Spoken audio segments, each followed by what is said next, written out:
Bom dia a todos, bom dia a todas, bom dia para você que está nos assistindo pela TV UFPA no Maranhão e pela Pop TV em Sobradinho e Porto Alegre.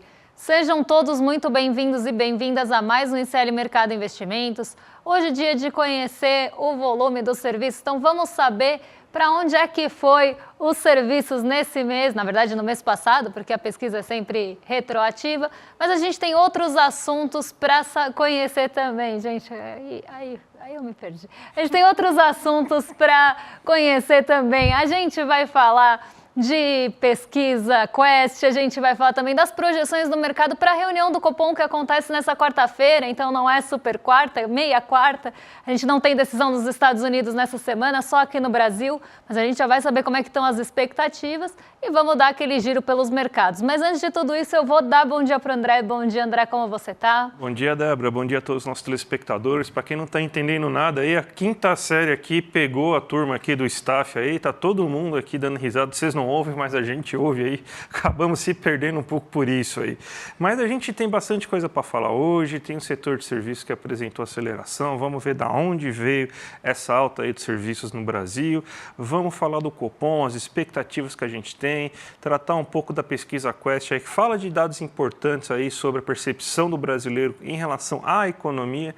Então a gente já pode passar para a agenda do dia, né, Débora? Então, hoje aí uma agenda não está tão assim recheada, né? Mas tem alguma coisa aí pra gente discutir, né? Tem o volume de serviços. Gente, sabe aquela coisa que você fala e depois você se arrepende, que quando você percebeu já é tarde demais? Então foi isso que aconteceu e aí eu já tinha me perdido, o povo já tá rindo, mas ele realmente chama volume de serviços. É a pesquisa mensal de serviços e ele foi conhecido hoje às 9 horas da manhã e a gente vai explicar tintim por tintim o que puxou ou não os serviços para cima.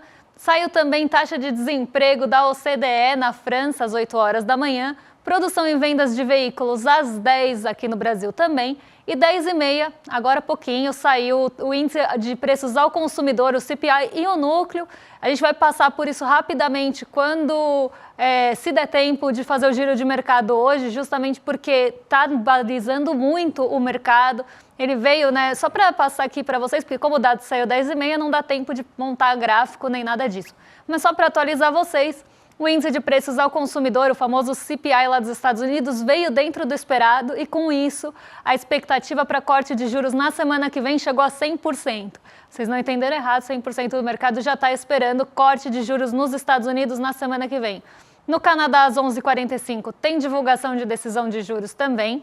Vamos seguir aí pela agenda, porque ela só tem mais um pouquinho de indicadores aqui. Estoques de petróleo também saem hoje, daqui a pouquinho às 11h30. Fluxo cambial semanal, esse já conhecido nosso também. Inflação ao consumidor, CPI da Argentina.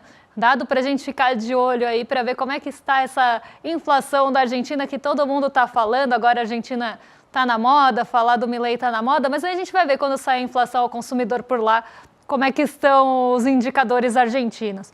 Após as 6h30 sai a decisão do Copom aqui no Brasil e a OPEP hoje durante o dia, na verdade durante a manhã, esses dados estão saindo agora, divulgam o relatório mensal de petróleo, aquele que mostra se vai ter corte, se vai ter aumento de produção. Então tudo isso sai no relatório da OPEP e amanhã a gente traz para vocês. Bem, então a gente já pode começar nosso giro de mercado aí, que tem a notícia que a gente está falando todo dia a gente sugere para vocês aí nessa manhã, falando o que aconteceu, o que pode acontecer já. E o assunto lá, pelo menos na Ásia, é só né? A questão do CPI que sendo divulgado, todo mundo ansioso, porque isso vai balizar corte nos Estados Unidos aí da taxa de juros ou não. Então os mercados eles ficaram muito mistos, com pouca liquidez, pouca movimentação. A Ásia, assim, já num dezembro, assim, né? Tipo, não quer saber mais nada, né, Débora? Exatamente. A gente teve um dia bem morno hoje na Ásia, nenhum índice se destacou muito por lá. O que mais se destacou, e eu nem vou colocar aqui, porque realmente não teve uma movimentação tão diferente assim, foi o KOSPI, porque o KOSPI ele caiu muito nos dias anteriores. O KOSPI, para quem não sabe, é o principal índice de referência sul-coreano. Ele acabou tendo perdas enormes com todo aquele embrolho em relação à lei marcial, impeachment que está rolando por lá. Então, tudo isso fez com que o KOSPI sul-coreano, esse principal índice de referência, caísse muito durante vários dias consecutivos. E aí, depois de cair tanto, em algum momento o índice volta a recuperar. E é isso que aconteceu na Coreia do Sul hoje. O índice mostrou sinais de recuperação, mas ainda não conseguiu nem recuperar todas as perdas de um único dia. Nem todas as perdas e nem de um único dia.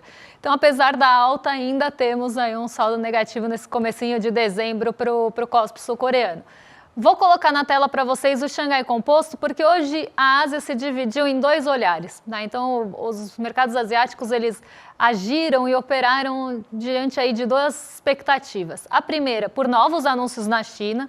Então, por lá, o governo ele ainda está em reuniões, principalmente discutindo grupos de trabalho, enfim, e mercado de trabalho. Então, a China, ela continua tendo essas reuniões do governo chinês para tentar trazer novos estímulos para a economia. A gente já tem o teto da dívida lá aumentado, e aí, com isso, uma política fiscal mais ativa ou mais proativa, como eles mesmos chamaram, vai acontecer, um afrouxamento monetário maior e maior estímulo aos setores imobiliário e de ações. Então, a gente já tem aí um mercado financeiro que vai ter o seu suporte, o mercado imobiliário também que vai ter esse suporte, porque é um setor que vem sofrendo muito lá na China. Então, esses estímulos a gente já conhece.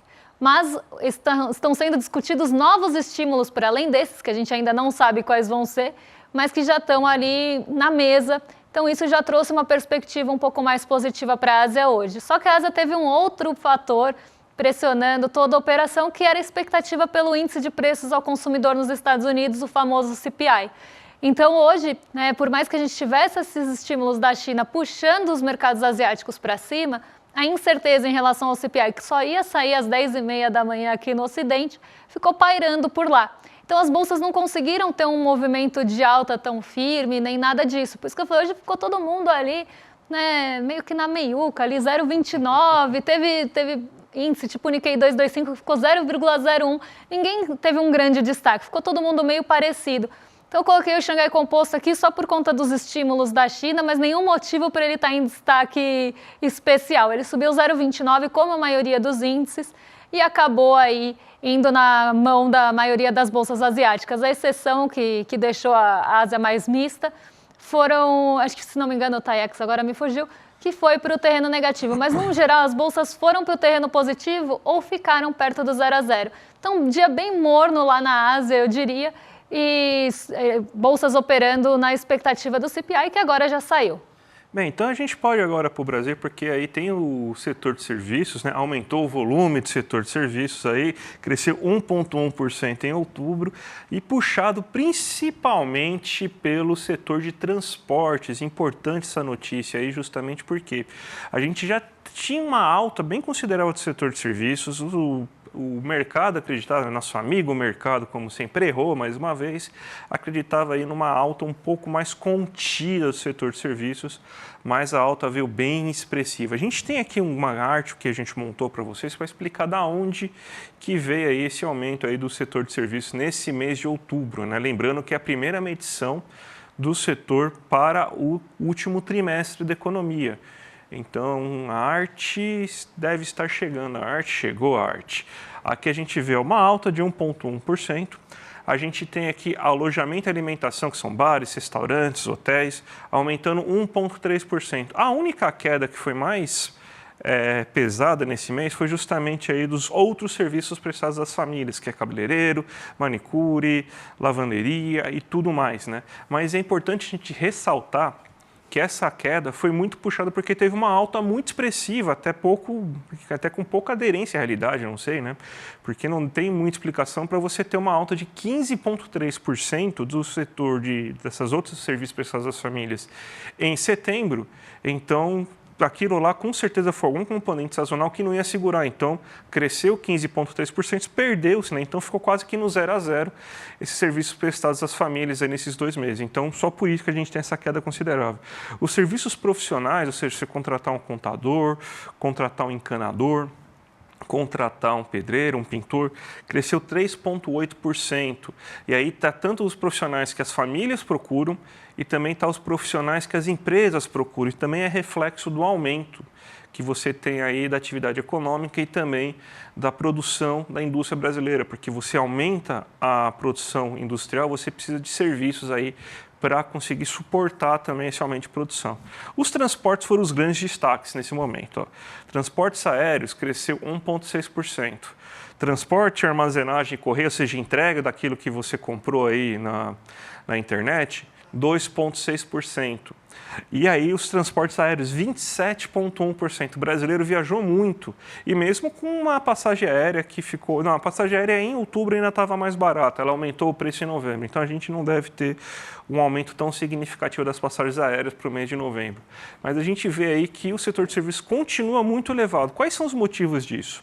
O brasileiro ele está mais confiante, ele está com melhor renda, ele está com um emprego mais estável, ele está com menos medo do desemprego, porque o desemprego está baixo, então a rotatividade da mão de obra está menor. Então ele consegue comprar uma coisa e tentar procurar uma atividade de lazer, né, para ir, por exemplo, ir num barzinho, num restaurante, pedir alguma coisa na internet, daí tem a questão da armazenagem e correios. As empresas estão elevando aí sua oferta, então você tem as empresas também demandando aí serviços profissionais, então é reflexo basicamente aí de uma economia que está crescendo, uma economia que está punjante, uma economia que vai muito bem, obrigado, mas que daqui a pouco a gente vai falar, inclusive, né, o Banco Central está querendo aí parar com isso aí, na alegação aí de que a inflação está muito alta. Sim, a gente pode até falar que a inflação está acima da meta, alta não é a palavra, está acima do teto da meta, mas não é com juros que você vai resolver o problema, Débora. Aliás, André, ontem eu até queria trazer esse corte para vocês, mas não, acho que não ia dar tempo de abordar aqui no programa. Ontem eu estava passando ali nas minhas redes sociais, né, fazendo aquele exercício diário de autopunição, então estava vendo ali minhas redes sociais, que eu sigo um monte de veículos, e eu vi uma matéria, e era exatamente essa manchete: inflação sobe, né, porque a gente teve inflação essa semana, então a inflação sobe, carnes sobe, o preço das carnes está 15%, né, tem variação de 15%, e o que precisa é choque de juros. Essa era a manchete. Então a inflação está mais alta, as carnes subiram 15%, e então por isso a gente precisa de um choque de juros no Brasil. Eu não sei com que intenção, a pessoa era uma análise econômica, eu não sei com que intenção quem escreveu essa matéria estava. Porque se a gente está colocando ali, a inflação está mais alta e as carnes subiram 15% e por isso a gente precisa de um choque de juros, fica uma coisa um pouco descolada da outra. Não sei se vocês concordam comigo, não sei se André concorda comigo, mas até onde eu sei, subir Selic não engorda gado. Então, eu achei essa matéria muito curiosa, eu até queria trazer aí para a gente debater, mas não sabe, como ia tomar tempo e a gente tem quest, fica para depois. Eu vou até perguntar para uns amigos meus veterinários aí sobre essa questão, para saber aí, eu quero tirar essa dúvida de fato aí sobre o efeito da Selic no aumento do peso do boi, né? Quero saber aí qual que é a correlação em relação a isso. Posso estar enganado, não sou veterinário, né? Então talvez exista, né? O boi deve se alimentar de Selic, talvez, assim, a gente não sabe em relação a isso, né? Mas falando nisso, né? Falando em Selic, vamos falar de Copom, que está meio que dado, né? Aliás, mudou um pouco hoje, né? Porque tem gente pressionando por uma alta de 1 ponto percentual da taxa Selic hoje, chegando até 12,25%. Acredito que não vai ser isso, a maioria das pessoas estão achando que vai ser de 12%, né? Mas é aquela coisa, né? Vai aumentar a Selic, daí você vai conseguir frear o quê? A atividade dos serviços, você vai deixar mais caro o investimento industrial, vai barrar um pouco aí a demanda futura aí que você tem, vai poder gerar menos empregos, vai ter impacto na renda, vai poder, inclusive, até aumentar o desemprego no médio prazo para o próximo ano, vai reduzir a atividade econômica, mas não vai aumentar o peso do boi, não vai aumentar a produção de soja, não vai melhorar a oferta de café, não vai fazer os vietnamitas pararem de produzir durian e começar a produzir café novamente.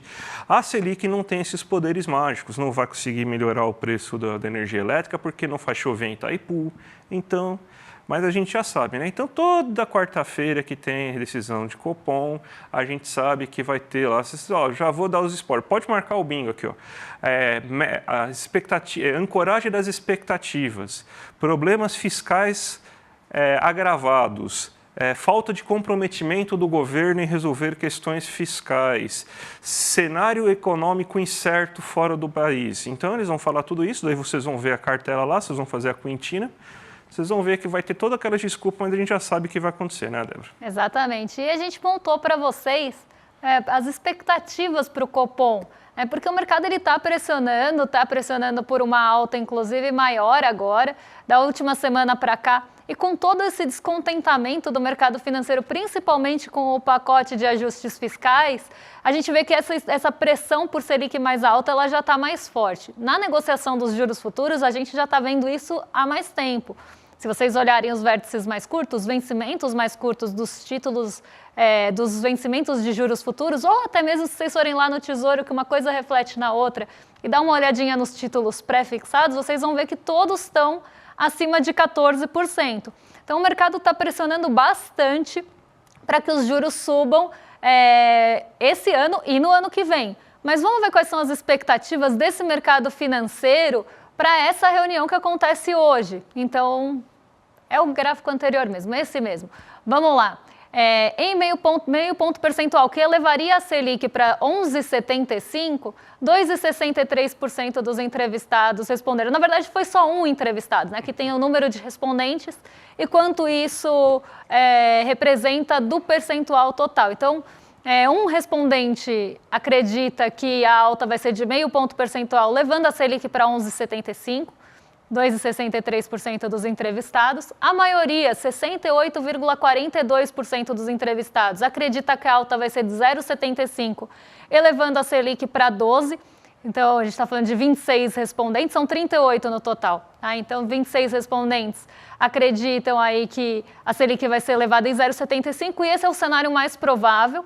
Só que já tem uma parcela crescente que acredita que a alta pode ser de 1 ponto percentual, levando a Selic para 12,25% e já é 30% de todos os respondentes, 11 respondentes. Então, a gente começa a ver essa migração de quem acreditava que a Selic podia subir só 0,75% para 1 ponto percentual. Então, a gente começa a ver também pressão do mercado financeiro, porque se não for agora, esse residual vai aparecer na próxima reunião do Copom. Então, a gente vai começar a ver, se não acontecer uma alta de 1 ponto agora, talvez joguem a expectativa na próxima reunião, aumentando a possibilidade da próxima reunião, porque o mercado quer juros mais altos, o mercado está criando todo esse ambiente para falar sobre risco país e um risco país aumentado que pediria uma Selic mais alta, mas não, na minha visão nada justifica esse posicionamento. Mas essas são as expectativas do mercado, levar a nossa Selic para 12% é o cenário mais provável para hoje à noite e amanhã a gente confirma para vocês qual vai ser o desfecho dessa história. O mercado pediu, o Copom aceita, né? Normalmente é assim, né? É uma mãe, né? Vamos falar a verdade, é uma mãe o Copom, né? Tá lá só para formalizar o que o mercado quer, né? Vamos falar da Quest, que isso é uma pesquisa bem interessante aí sobre percepção da economia brasileira, né? Então a gente tem alguns dados aqui para tentar mostrar que você tem uma avaliação bem negativa da economia brasileira. E é uma coisa assim que eu fico pensando muito, porque assim, a gente está com o menor desemprego na história, o crescimento econômico está muito pujante, a gente está com uma inflação que está pesada em alimentos, mas ela está bem controlada, o setor de serviços está crescendo, o setor industrial está crescendo, mas a percepção de quase que todo mundo é que a situação piorou. Ficou do mesmo jeito para 30%, 40% que piorou, porque teve uma leve queda, mas ficou quase que estável. E que melhorou, saiu de 33% para 27%, né? Então, você vê que o brasileiro ele não está muito otimista, mesmo com todos os motivos para isso, né? Eu não sei se isso aí é problema de comunicação do governo, eu acredito que tem muito de pessoas aí que ficam ficam lendo só notícias, se informam somente pelo grupos de WhatsApp, grupos de Telegram e vê a notícia bem viesada já, né? Então você vê muita gente desacreditando de dados do Diese, falando que é tudo mentira, falando que a vida piorou, mas ela não consegue falar um dado explicando por que a vida piorou, né, Débora? Exatamente. Quando a gente olha até essa percepção dos últimos 12 meses da economia, mas tem um gráfico bem interessante, até se quiserem passar para ele, porque aqui é em relação à expectativa futura. Então, a expectativa futura é melhorar, até porque as pessoas sentem que piorou, então elas acreditam que possa melhorar, né? Saiu de 45 para 51, mas o que eu queria falar, e inclusive é uma dúvida aqui da nossa audiência, em relação aos preços dos alimentos. Pode passar esse gráfico, a hora que ele chegar aí eu aviso para vocês. Então, tem uma pesquisa em relação ao preço dos alimentos no último mês. né? Então, foi perguntado para as pessoas, o preço dos alimentos, né, foi em que direção no último mês? E para 78% das pessoas, o preço subiu. Então, eu acho que isso molda muito a percepção, e até pelo que eu leio do chat de vocês, a percepção de que as coisas estão caras, né? Eu sinto muito isso quando a gente fala sobre inflação. Eu não falo, tal coisa está cara, tal coisa está cara. Então, a gente precisa entender, né, o que pesa também no bolso, porque a cesta de consumo de cada um é individual. Então, nunca vai ser o peso que é dado no IPCA, o peso que a gente sente. Porque tem itens no IPCA que a gente não compra, tem itens que a gente compra mais do que está no IPCA, então tudo depende da cesta de consumo individual de cada um, e por isso que a percepção que a gente tem em relação aos preços é diferente da medição do IPCA, que tem pesos e medidas em um âmbito nacional. Então nunca vai ser igual a nossa percepção. Mas o que eu sinto aqui é muita gente sente que os preços dos alimentos subiram, né? E a maioria sente que os preços dos alimentos estão mais altos, né? Então eles subiram durante esse último mês, e isso também acontece em outras contas que a gente nem vai pôr aqui, que eu acho que esse é o mais importante. E esse peso no bolso traz uma percepção de que, por mais que eu tenha emprego, por mais que eu tenha renda, eu estou gastando mais no mercado. Então eu sinto que as pessoas elas estão com essa percepção, e isso pode trazer um pouco da avaliação negativa, até porque brasileiro tem bastante medo de inflação, é uma coisa psicológica, por tudo que a gente passou nos anos 80. Então começa a subir preço, as pessoas já começam a ficar preocupadas. E até alguém perguntou, mas explica por que o preço dos alimentos subiu tanto. Se a gente pegar, né, desde o começo do ano, lá no comecinho do ano, no primeiro semestre, a gente via uma alta bem forte de preços de hortaliças, leguminosas, até aqueles itens mais perecíveis, porque a gente teve um calor bem forte. A gente quase teve um inverno meio fora de época e um inverno bem curtinho esse ano aqui no Brasil. Então a gente teve um calor muito excessivo que fazia com que esses alimentos perecíveis estragassem mais fácil também. E além de toda a questão climática envolvendo a produção desses alimentos. E isso diminui a oferta, deixa o bem mais caro. Agora, nesse segundo semestre, principalmente nesse fim de ano, eu diria nesses últimos meses, o preço das carnes está muito elevado. E era o que eu e o André estávamos falando aqui. Subir Selic não vai resolver o preço da carne. O preço da carne tem uma série de fatores ali impulsionando esse preço para cima, né? Levando esse preço para cima. A gente tem o gado mais magro, a gente tem a questão também da exportação. Tudo isso vai fazer com que o preço fique mais caro aqui. E as carnes, elas tiveram, por muito tempo, elas andaram para trás, né? Se a gente olhar o preço, estava variando negativo por muito tempo e agora voltou a subir, justamente uma variação positiva de preços. A gente não pode esquecer que a gente teve uma variação negativa em um dado momento. Mas agora a gente começa a ter essa variação positiva e as pessoas vão ali ao mercado e veem o preço mais caro do que elas estavam vendo no mês anterior, isso começa a preocupar. Então eu acho que o preço dos alimentos, algo que pesa no bolso, principalmente se a gente for falar que a cesta básica consome 60% da renda aqui no caso de São Paulo, mais que 60% da renda, o preço dos alimentos mais caro traz uma preocupação maior. Então eu acho que essa percepção negativa da economia vem muito disso. Vem desse medo e desse receio de não ter o dinheiro ali para as contas mais básicas, para um mercado, para ficar aí com esse... Ficar com, vamos pensar, o orçamento apertado frente a um preço de alimentos. Mas a gente sempre tem que lembrar que isso é consequência climática e de um certo momento aí também, né, de um limite do nosso agro, que fez com que a gente tivesse também todas essas crises, tirando todo o resto. Uma outra coisa que eu acho que é interessante a gente observar aqui, que o menor patamar aqui, se eu não me engano, esse aqui foi de agosto, certo? Aqui a gente tem agosto, que foi o mês que a gente teve deflação, mas você vê que sempre foi acima de 40%, 50%. Eu acho que existe muito também a percepção que, por exemplo, a partir de realmente...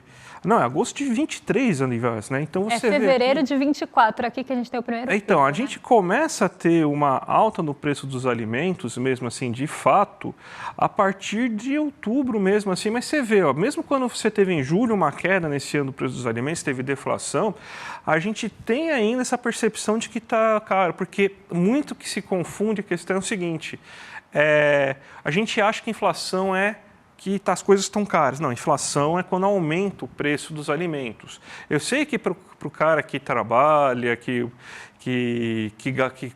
compra suas coisas todo dia no mercado e tudo mais, ele vai achar que inflação, ele não está ligando para a definição econômica de inflação, né? Mas, assim, quando a gente está pensando, é muito difícil o preço baixar. O preço baixa algumas vezes, mas a gente às vezes acaba tendo que se acostumar com aquele preço alto de alguns bens. Então, acho que tem uma questão de o dólar está caro e também é uma coisa que o brasileiro comum olha para usar de termômetro na economia, o preço dos alimentos, então ele acaba não olhando tipo crescimento econômico, desemprego e tudo mais, ele acaba olhando muito mais assim esses fatores que a mídia usa muito para falar se a economia está bom ou ruim, Débora. Vamos chamar a nossa audiência agora, Débora, para o grande evento que a gente vai lançar, que é do Barry Schwartz, que é a escolha o paradoxo da escolha, né? Uma aula sobre economia comportamental imperdível, né? Para você entender essa questão de como se toma essas decisões, aquela sensação que você sempre tem que você escolher o pior, aquela coisa de você ficar horas olhando para um aplicativo sem escolher nada, no Netflix, no Prime, no streaming que você usa, né? Então, a gente vai explicar para vocês por que você tem tanta opção assim, você acaba ficando mais frustrado e ansioso com esse excesso de opções que a gente tem. Uma aula exclusiva aí do ICL, né? Uma aula magna online gratuita. O Eduardo Moreira vai conversar com ele também. Vai ter também o lançamento do livro no Brasil, Paradoxo da Escolha, dia 15 de dezembro, um domingo, 8 horas da noite. Aí. Já clique em iclmercado.com.br para garantir sua vaga. Não deixem aí de se inscrever no link que está aqui embaixo. E agora vocês ficam com o Rolê ICL, na sequência com o William De Luca e o Guga Noblar. E a gente volta amanhã para trazer outros pontos aí importantes para vocês que acabaram ficando de hoje. Então amanhã a gente compra a dívida e traz também os pontos importantes de amanhã. Um beijão e até lá, pessoal. Até mais, gente. Tchau, tchau. Você já ouviu falar do paradoxo da escolha? Ele diz o seguinte: apesar de hoje em dia a gente ter muito mais opção para escolher em relação a tudo, ao fundo de investimento que você vai aplicar seu dinheiro, a calça jeans que você vai comprar, ao cereal que você come no café da manhã, somos hoje mais infelizes com nossas escolhas. Isso é um fato, os experimentos mostram isso. Mas por quê? Ter mais opções está nos causando mal. Barry Schwartz, um dos maiores psicólogos do mundo, parece ter encontrado a resposta para isso. E suas palestras já foram assistidas por mais de 40 milhões de pessoas em todo o planeta. O ICL, trazendo para sua comunidade um super presente de fim de ano, agendou uma aula para o dia 15 de dezembro, às 8 horas da noite, com Barry Schwartz. O paradoxo da escolha. Por quê? O excesso de opções arruinou nossas vidas. E não perca esse presente de fim de ano do ICL.